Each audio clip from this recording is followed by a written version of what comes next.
Baik, sebelumnya Om Swastiastu, perkenalkan nama saya Ibtu Dita Riandana. Saya Giti Raka Budayana. Kami dari Institut Agama Hindu Negeri Gede Puja Mataram dari Prodi Pariwisata Budaya dan Keagamaan akan menelusuri suatu kerajinan mutiara yang ada di Mataram, yaitu di Skarbele.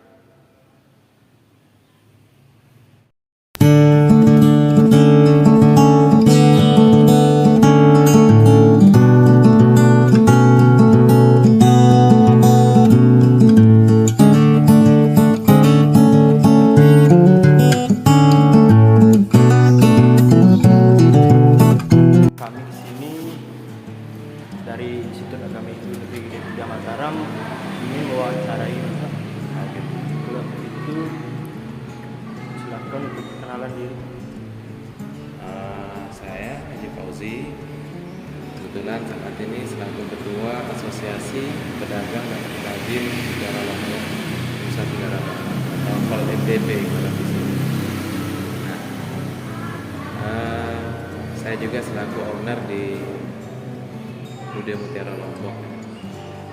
Kebetulan kita juga selain penjualan secara langsung melalui outlet yang ada di sini, ada juga kita jual di galeri maupun tempat produksi, juga ada bengkel kerja di situ. Jadi kita kumpulkan beberapa pengrajin di situ, mereka beraktivitas produksi berbagai jenis perhiasan. Mungkin untuk yang pertama, untuk sejarah untuk Humas Mutiara Lombok yang ini bisa dijelaskan. Mungkin gini, kita berawal dari mutiaranya. Kalau untuk mutiara sendiri, sebelumnya mutiara itu dikenal alam ya, atau mutiara hasil alam. Tapi setelah Jepang masuk ke Indonesia mencari lokasi-lokasi, ternyata Lombok cocok untuk dijadikan sebagai lokasi budidaya mutiara. Yang dibudidayakan di sini adalah jenis short sipel namanya, atau mutiara laut yang pada umumnya menghasilkan warna putih dan kuning. Lokasi-lokasi yang ada di sini umumnya berada di daerah sekeliling Pulau Lombok, mulai dari Sekoto, kemudian di KLU sana, Lombok Timur juga ada. Ada juga pengembangan yang ada di Selat Alas, Sumbawa maupun di Bima. Nah, jadi secara umum lokasi yang ada di NTB itu cocok untuk pengembangan budidaya mutiara laut atau short sipel. Itu sekitar tahun 80-an. Nah, kemudian lambat laun orang-orang pribumi paham, karena nggak mungkin Jepang sendiri yang melakukan semua itu. Jadi mereka rekrut beberapa karyawannya untuk mulai, itu berasal dari pribumi yang diajarkan bagaimana teknik, mulai dari proses pengambilan indukan, kemudian terbentuknya larva, bagaimana proses untuk pembentukan ininya, siputnya, kemudian proses sampai memasukkan nukleus namanya ke dalam cangkang kerangnya sehingga terbentuk mutiara. Itu proses budidaya mutiara. Dan itu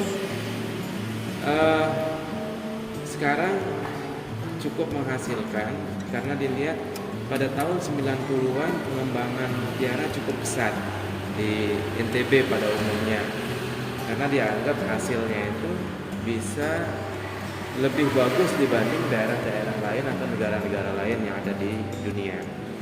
Nah, kemudian adanya potensi pengrajin yang ada di Skarbele, Kota Mataram, itu sebuah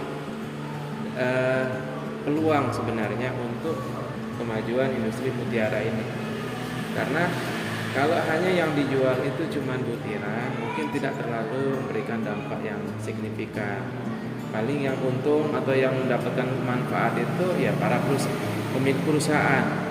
Tapi karena adanya pengrajin yang ada di Skarbele, itu mutiara-mutiara yang dihasilkan oleh perusahaan dibeli kemudian dijadikan berbagai jenis perhiasan. Nah, itu sekitar tahun 90, kurang lebih 98 ketika terjadi krisis moneter, malah mutiara eksis eksis, tidak terlalu terpengaruh dengan gejolak ekonomi saat itu. Dan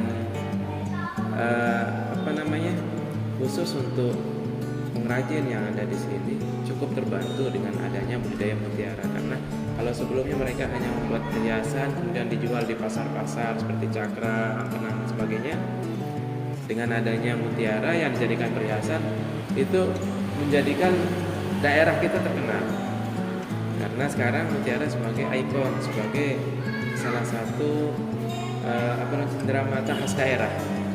Jadi ketika orang beli mutiara, orang taunya pasti dari Lombok. Ya, dibanding dengan daerah-daerah lain. Ada yang di daerah lain seperti Ambon, NTT, Papua, tapi yang dijual cuma butira. Nah, untuk jenis-jenis mutiara yang dijual di sini apa? Kalau di sini umumnya mutiara yang dijual ada 2 jenis sebenarnya. Karena itu memang mutiara asli. Jenisnya yang short simple tadi atau mutiara air laut. Kemudian yang kedua yang didatangkan dari luar, import. Itu jenisnya air tawar. Air tawar ini atau fresh water itu berasal dari Cina yang diekspor ke seluruh negara, salah satunya di Indonesia. Nah, jadi kita punya pilihan untuk ditawarkan ke konsumen. Kalau yang budgetnya pas-pasan, mereka mungkin ngambilnya yang air tawar karena harganya murah. Kalau mau yang agak berkelas sedikit, ya itu mutiara laut yang di laut. Kapan usaha ini mulai buka? Kenapa? Kapan usaha ini mulai buka? Kalau saya pribadi mulai buka usaha itu dengan nama Mutiara Lombok pada tahun 2000. Jadi kurang lebih ya hampir 23 tahun yang lalu. Berarti ini ada 2 toko yang tadi. Kalau saya pribadi di sini aja. aja. Di sini sama ada cabang di sebelah selatan. Kita bikin galeri sama workshopnya di sana. Kalau yang lain-lain adik-adik semua kebetulan di sini, saudara-saudara.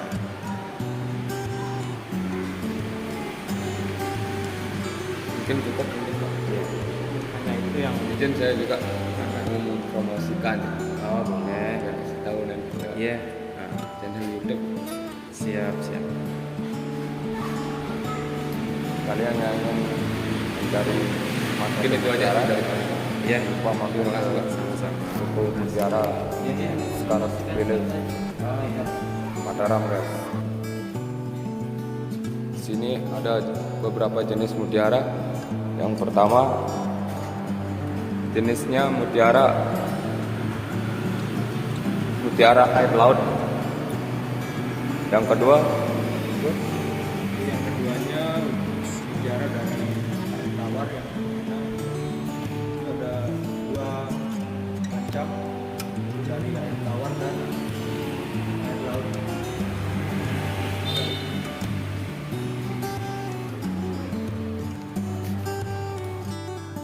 Baik teman-teman, sekian dari konten kami. Semoga konten kami bermanfaat.